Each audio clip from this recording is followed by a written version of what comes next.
వామ్మో మన తెలంగాణ హస్తం పార్టీ మంత్రి పొన్నం ప్రభాకర్ గారు సామాన్యుడు కాడు అనుటల్లా మొన్నటికి మొన్ననే కాదు రామగుండం ఫ్లై యాష్ బూడిదల కమిషన్ దండుకుంటాడని హుజురాబాద్ ఎమ్మెల్యే పాడి కౌశిక్ రెడ్డి అని ఒక స్కామ్ బయట పెట్టిండు. ఇక ఇప్పుడు ఆర్టీసీ టికెట్ మిషన్ల టెండర్ల జరిగిన గోల్మాల్ ముచ్చట బయట పెడుతుండు. కారు పార్టీ లీడర్ మన్నెక్రి శంకర్న పబ్లిక్ తీసుకునే ప్రతి టికెట్ మీద పొన్నం సారుకు కమిషన్ పోతాందట చెప్తుండే. వాళ్ళు మెన్షన్ చేసిన దాంట్లోనే చాలా స్పష్టంగా డేట్స్ ఇచ్చారు. ఫస్ట్ 2022లో టెండర్ వేసారు, ఆ తర్వాత 2023లో రద్దు చేసిర్రట. 6 కంపెనీలు వచ్చినాయి. 6 కంపెనీల పేరుందా ఇంట్లో లేదు. ఆ తర్వాత మళ్ళీ 2024లో ఇంకొక కాంట్రాక్టు మళ్ళా 3 కంపెనీలు వచ్చినాయి. ఎందుకంటే అమెండ్మెంట్స్ మేము చెప్పినాం కదా, 14 అమెండ్మెంట్స్ తీసుకొని వచ్చారు కాబట్టి 3 కంపెనీలు మాత్రమే వచ్చినాయి. పోనీ ఈ 3 కంపెనీల పేర్లు తెచ్చిర్రా అంటే ఆ పేర్లు కూడా ఇందులో పెట్టలేదు. గుట్టు చప్పున చలో మొబిలిటీ అనే సంస్థకు ఈ 13,200 ITIMs intelligent ticket issue machines, దీని మోతాదు ఏంటంటే వీళ్ళిచ్చిన ఈ డాక్యుమెంట్లోనే ఆ టెండరు ఏదైతే గోప్యంగా ఉంచిందో అందులో సుమారు 30 లక్షల ట్రాన్సాక్షన్స్ ప్రతిరోజు, 30 లక్షల ట్రాన్సాక్షన్స్ ప్రతిరోజు. అంటే టికెట్లు రాష్ట్ర వ్యాప్తంగా టికెట్లు జరిగితే ఒక్కొక్క టికెట్కి కమిషన్ ఆ కంపెనీకి వెళ్తుంది.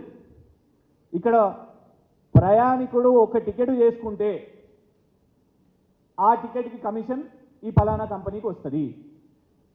ఉదాహరణకు ఇది ఎవరిదో కాదు, ఆర్టీసీ సంస్థ యొక్క స్టేట్మెంటు, ఇటీవల ఇచ్చిన స్టేట్మెంటు. ఒక్క రోజులో 52 లక్షల ప్రయాణికులు ఆర్టీసీని ఉపయోగించుకున్నారు అని. అంటే యావరేజ్ మీరు 30 లక్షలు, ఇది 50 లక్షలు. ఆలోచించండి, 50 లక్షలు ఇంటూ 365 రోజులు.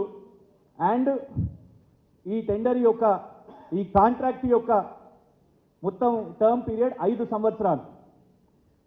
అంటే 50 లక్షలు ఇంటూ 365 రోజులు ఇంటూ 5 సంవత్సరాలు. ఎంత మోతాదు, ఎన్ని కోట్ల రూపాయలు ఉందో తెలంగాణ ప్రజలే ఆలోచించాల్సిన అవసరం ఉన్నది. ఇంటున్నారా కృషంకన చెప్తున్న ముచ్చట. ఫిబ్రవరి 29 నాడు టికెట్ల మిషన్ల టెండర్ రద్దు చేసిరట. ఇక 4 రోజులల్లా టెండర్లు పిలిచిరు. బయటి రాష్ట్రాలల్లో ఆర్టీసీ హై లెవెల్ కమిషన్ సభ్యులు తిరిగొచ్చిరు. అంతలో 3 కంపెనీలు మిషన్ల టెండర్ కోసం పోటీ పడ్డారు. ఇవన్నీ కాదు కానీ మళ్ళా మునుపటి చలో మొబిలిటీ కంపెనీ వాళ్ళకే టికెట్ల మిషన్ల టెండర్ అప్పచెప్పిరట. మొత్తం 13,200 మిషన్లు కొన్నారట ఆర్టీసీలు. ఇక అట్లా కొన్న మిషన్లతోని రోజుకు యావరేజ్గా 30 లక్షల టికెట్లు కొడతారట కండక్టర్లు. ప్రతి టికెట్ మీద చలో మొబిలిటీ కంపెనీకి కమిషన్ పోతుందట. అగో ఆ కమిషన్ల రవాణా మంత్రి పొన్నం ప్రభాకర్ సార్ పాలెంత, కమిషన్ ఎంత అని అడుగుతుండు. 29 ఫిబ్రవరిన టెండర్ని రద్దు చేస్తారంట. మార్చి 4 నుంచే చలో మొబిలిటీతోని ఇక చర్చ చాలు చేస్తారంట. అంటే మీరు ఫిక్స్ అయి ఉన్నారు కదా ఈ కంపెనీకి ఇవ్వాలని. పొన్నం ప్రభాకర్ గారు గమనించాలి, 29కి రద్దు అవుతుందంట. 29 ఫిబ్రవరి 2024కు రద్దు అవుతుందంట. 3 సంవత్సరాలు పడుతుంది. అప్పటి వరకు ఇది ఓకే కాదు, రద్దు మీద రద్దు చేస్తూ ఉంటారు. కానీ ఇమీడియట్గా 3 రోజులు అయిపోగానే మార్చి 4తే ఈ కంపెనీతోని నెగోసియేషన్స్ అనే పదం ఇల్లున్నది, బేరసారాలు చేసుకుంటారు. ఇలా ఇవాళ ఆలోచన ఏంటంటే, ఇదే చలో మొబిలిటీ ఎందుకు రాలేదు మరి టెండర్కి?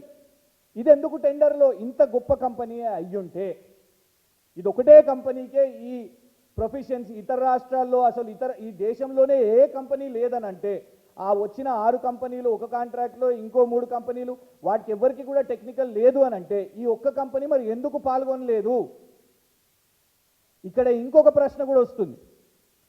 అసలు ఆన్లైన్ టెండరే పెట్టుంటే ఎన్నో కంపెనీలు వచ్చేవి, గ్లోబల్ టెండరే పెట్టుంటే ఎన్నో కంపెనీలు వచ్చేవి.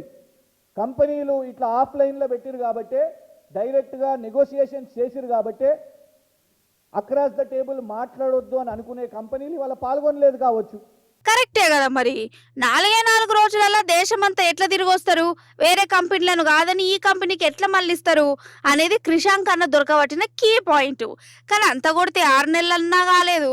అప్పుడే కమిషన్లు వాటాలలో ఆరితేరినట్టే ఉండు కదా మంత్రి గారు. ఫ్లై యాష్ బూడిదల రోజుకు 50 లక్షలట. మరిగా రోజులకి ఇండ్లెంత మీ కమిషన్ గుంజుతుండో. కానీ మార్పు తెస్తాం అని అంటే ఏందో అనుకున్నారు జనాలు. ఇదన్నట్టు మార్పు అంటే.